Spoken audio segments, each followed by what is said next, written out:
Ituturo naman natin yung mga ginagawa sa training center. Paano kumain ng pulis kapag naka-uniforme. Okay?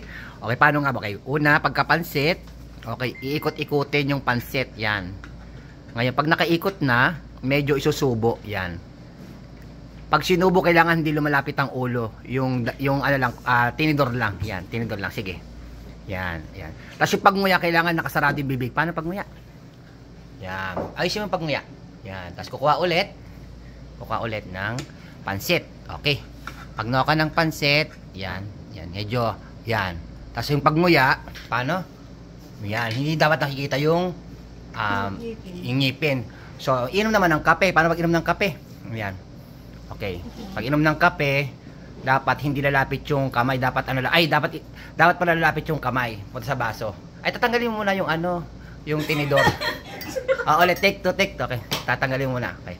Okay. Tatanggalin muna, baka mainom mo 'yun. Okay. Tusok ang mata. Okay, yan. Tapos ilalapit yung kamay sa bibig. Yan. Teka muna. Titingnan mo muna yung inumin mo kasi baka mamaya may dumi o ano, tapos aamuyin. Kasi pag tubig baka mamaya gasolina pala 'yan. Tapos konting sip. Yan, konti-konti lang. Lalasahan mo muna baka mamaya mayroong lason o ano. At least hindi tutuloy sa lalamunan.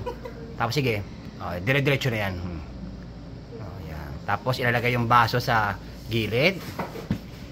Itutuloy ulit yung pagkain. Yan. Yan. Yung pagnguya ulit. Paano pagnguya? Ganon. Okay. That's for all guys. Next naman yung ating ibang tutorial.